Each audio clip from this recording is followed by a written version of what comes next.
ये शुरुआत करते हैं उन कहानियों से जिन पर आज आपने दिन भर में अपनी वोटिंग कर पसंद जाहिर की है। तमिलनाडु में थलपति का दम, विजय का दृश्यम। इस खबर को 18% लोग देखना चाहते हैं। शाम 7:28 पर डिटेल में हम ये कहानी आपको दिखाएंगे। अगली कहानी जो वोटिंग के लिए थी, हार के बाद ममता बनर्जी को क्यों याद आया है इंडिया ब्लॉक। इस खबर को देखने के लिए 23% लोगों ने दिलचस्पी दिखाई है। आगे बात करेंगे कि अब विपक्ष के गठबंधन इंडिया का क्या होने वाला है। और तीसरी कहानी, पश्चिम बंगाल में भारतीय जनता पार्टी की जीत से क्या सच में ढाका में पटाखे फूट रहे हैं? क्यों बांग्लादेशी बीजेपी की जीत पर खुश हैं? इस खबर में 25% लोगों ने अपनी दिलचस्पी दिखाई है। आगे इस पर विस्तार से बात करते हैं। और जो कहानी सबसे अधिक आपके वोट पाकर पसंद बनी है आपकी, जिसके बेसिस पर आज का पूरा शो डिजाइन किया है, वो है 8 मई बंगाल में गद्दी नई, किसकी चर्चा हाई। इसे देखने में 34% दर्शकों ने दिलचस्पी दिखाई है कि बंगाल में आखिरकार कौन मुख्यमंत्री बनने वाला है, वहां पर क्या कुछ हो रहा है। और यही हमारी आज की कवर स्टोरी है। पश्चिम बंगाल में बीजेपी की जीत का नगाड़ा थमने का नाम नहीं ले रहा, लगातार बज रहा है। इस ऐतिहासिक जीत के बाद पश्चिम बंगाल से लेकर दिल्ली तक बीजेपी में जश्न का माहौल बीते 2 दिनों में दिखा है। प्रचंड जीत के बाद अब राज तिलक की तैयारियां चल रही हैं। बंगाल की कमान दादा के हाथ में होगी या फिर बीजेपी किसी दीदी पर दांव लगाएगी, ये तो 8 मई को तय हो जाएगा। 9 मई को रविंद्रनाथ टैगोर की जयंती पर बंगाल में बीजेपी की डबल इंजन सरकार का ग्रैंड शपथ ग्रहण समारोह होना लगभग तय माना जा रहा है। लेकिन इससे पहले बंगाल से जो तस्वीरें आज सामने आई हैं, वो बहुत दिल दहला देने वाली, अफसोसजनक हैं, जो बीजेपी के आला नेताओं को भी पसंद नहीं आ रही होंगी। बंगाल में 4 मई को रिजल्ट के बाद से शुरू हुई हिंसा रुकने का नाम नहीं ले रही है।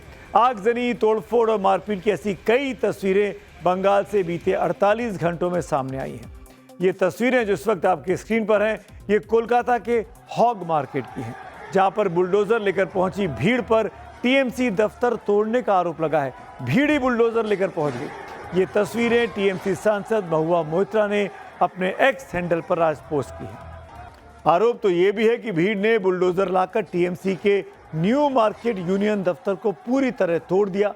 टीएमसी के नेताओं ने आरोप लगाया कि यह बीजेपी की जीत के जुलूस के दौरान पुलिस की इजाजत से हुआ।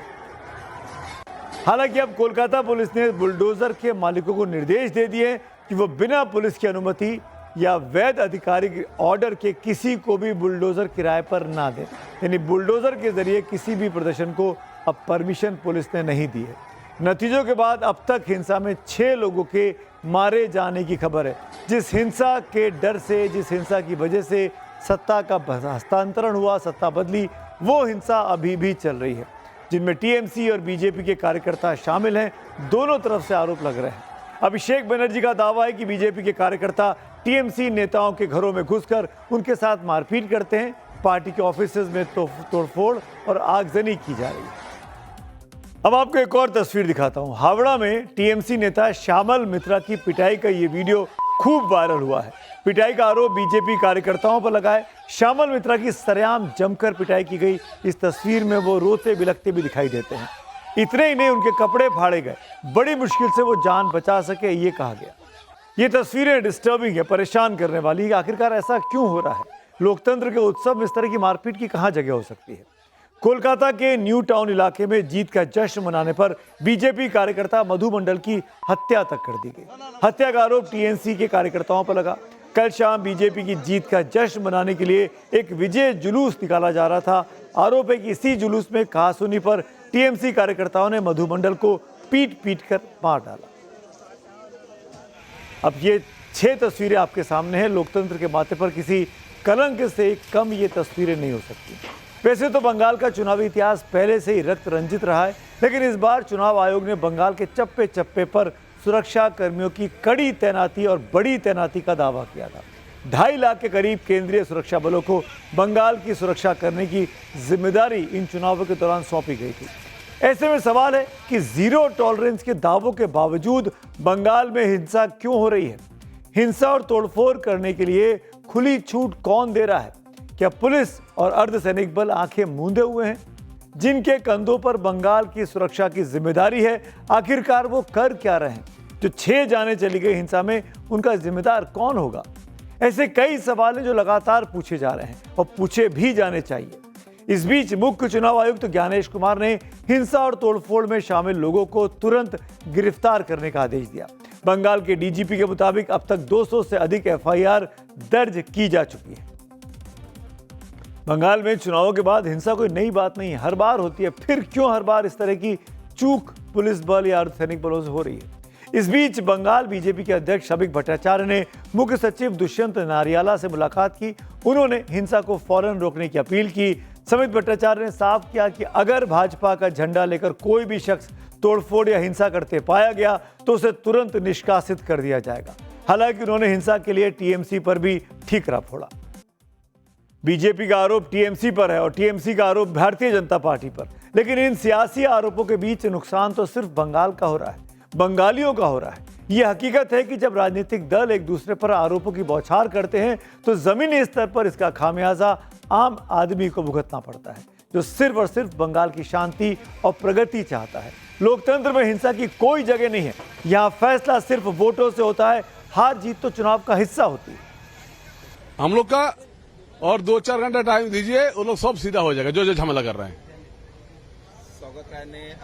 मैं क्या बोल रहा हूँ, खोकन दास साहब का वर्धमान का जो विधायक था वो फोन करके बोल रहे हैं तृणमूल का काउंसिलर को पिटाओ।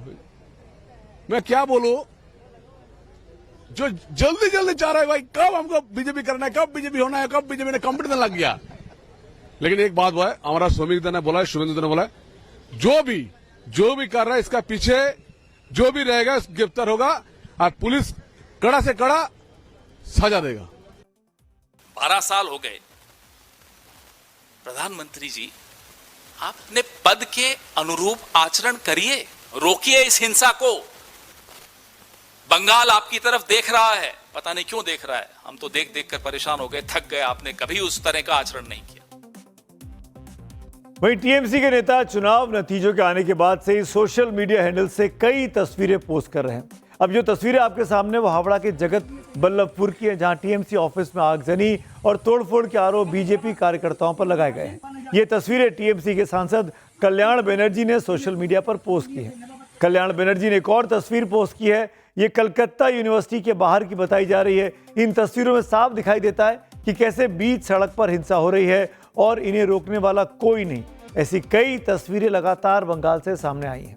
मुर्शिदाबाद के जियागंज में लेफ्ट के सबसे बड़े नेता माने जाने वाले लेनिन की मूर्ति को तोड़ डाला गया। ये वीडियो अब वायरल है। इस पर सीपीएम ने भी पोस्ट किया है, जिसमें कुछ लोग नारे लगाते हुए और तोड़फोड़ करते हुए दिखाई देते हैं। पश्चिम बंगाल में सत्ता परिवर्तन के साथ साथ सियासत का रंग भी बदलने लगा है। संदेश खाली में टीएमसी ऑफिस अभी भगवा में हो गया है। आरोप है कि इस ऑफिस पर टीएमसी के शेख शाहजहां कब्जा किया हुआ था, जिसे अब भगवा रंग से पेंट किया जा रहा है। हमारे संवाददाता अभिषेक राज ने संदेश खाली से ये रिपोर्ट भेजी है, आइए देखते हैं। जो लोग टीएमसी शासन में प्रताड़ित थे वो अब निकल के सामने आ रहे हैं, अपनी बात रख रहे हैं। इसके अलावा रंग भी बदल रहे हैं। ये देखिए, आपको जो कलर है वो नजर आएगा कि यहाँ पर अब भगवे रंग से जो है वो यहाँ पर मकान को, दुकान को, हर चीज को पेंट किया जा रहा है। आप देखिए, यहाँ पर भाजपा का झंडा लगा हुआ आपको नजर आएगा। यहाँ पर भगवा रंग से इस पूरे जो इमारत है उसको पेंट किया गया है। बताया जा रहा है कि ये पहले टीएमसी का ऑफिस हुआ करता था, लेकिन अंदर जो है वो कलर ग्रीन हुआ करता था। आप देखिए, यहाँ पर जो कलर है वो अंदर आपको ग्रीन नजर आएगा और अब इस पूरे कलर को चेंज किया जा रहा है भगवे रंग से। लोग पहले ये नहीं कर पाते थे क्योंकि यहाँ पर जो है वो काफी ज्यादा मनाही थी, यहाँ पर प्रताड़ित होते थे लोग। लेकिन अब देखिए, इस पार्टी ऑफिस को टीएमसी जो है वो खाली करके चली गई है और अब यहाँ पर लोगों ने इस पार्टी ऑफिस को ले लिया है और यहाँ पर देखिए अब जो है इसे भगवे रंग से पेंट किया जा रहा है और इसका कलर जो है वो आपको चेंज होता हुआ नजर आएगा। अच्छा, यहाँ पर पहले क्या हुआ करता था, अब क्या हो रहा है? पहले टीएमसी का पार्टी ऑफिस था। वो जब भी भारतीय जनता पार्टी सत्ता में आ गया उसके बाद वो छोड़ के चला गया। जय श्री राम बोलने के बाद यहाँ पे मारता था, वो सब लोगों को डराया था। बंगाल में अब जगह जगह जय श्री राम के नारे लगाए जा रहे हैं। इस बीच नतीजों के बाद ममता बनर्जी और अभिषेक बनर्जी को मिली अतिरिक्त सुरक्षा वापस ले ली गई है। ये तस्वीरें आप मेरे पास पीछे देख पा रहे हैं। शांति निकेतन 188A ये अभिषेक बनर्जी का घर है। इस घर के बाहर बड़ी संख्या में सुरक्षा बल तैनात होते थे, बैरिकेड्स लगे हुए थे, यहाँ पर स्कैनर्स लगे हुए थे। इन तमाम सुरक्षा इंतजामों को वहाँ से हटा लिया गया है। अब उनके पास जो सिक्योरिटी दी गई थी ममता बनर्जी के साथ साथ अभिषेक बनर्जी को, उनको भी कम कर दिया गया है। बंगाल के हीरो बनकर उभरे शुभेंदु अधिकारी इस बीच में आज नंदीग्राम के हनुमान मंदिर पहुंचे हैं और आशीर्वाद लिया। सुनते हैं। ये मैं आया था, यहाँ का जनता ने मुझे 2 बार MP और 3 बार MLA बनाया, पिछले बार मुख्यमंत्री को हराया। मैं सब प्रणाम करने के लिए आया था। यहाँ बजरंगबली जी है और हमारी जो कार्यकर्ता दिन रात मेहनत किया, 500 से ज्यादा फर्जी FIR उनके खिलाफ हुआ, जेल में डाला, 400 बीजेपी वर्कर जेल में बिताया, इतना अत्याचार किया। मैं उनको बताया शांति रखो, जो कानूनी कार्रवाई करना पड़ेगा, जो गुंडा के खिलाफ, भ्रष्टाचारी के खिलाफ, वो आने वाला बीजेपी सरकार कानून के अंदर करेगा। आने वाला 2-3 दिन विजय जुलूस करने की जरूरत नहीं है। बीजेपी सरकार बन जाने के बाद पुलिस का इजाजत लेकर थैंक्स गिविंग सेरेमनी करेगा। शुभेंदु अधिकारी सीएम की रेस में इस वक्त सबसे आगे दिखाई दे रहे हैं। उन्होंने ममता को पिछले 2 चुनावों में लगातार हराया है। एक अनोखा रिकॉर्ड उनके नाम पे आ गया सिटिंग सीएम को हराने का। 2021 में नंदीग्राम से हराया और इस बार भवानीपुर से। ऐसे में उनके नाम की घोषणा की मुख्यमंत्री के तौर पर प्रबल संभावना है, लेकिन बीजेपी इस मामले में कई बार सरप्राइज भी देती आई है। इसीलिए इस बात से भी इनकार नहीं किया जा सकता कि सूबे की कमान किसी महिला के हाथों में अचानक ना सौंप दी जाए। कहा जा रहा है कि इस चुनाव में महिलाओं ने बीजेपी की जीत में बहुत बड़ा रोल प्ले किया है, जिसे वो आगामी चुनावों में भी भुनाना चाहेगी। और अब बात करते हैं आज की अगली स्टोरी की।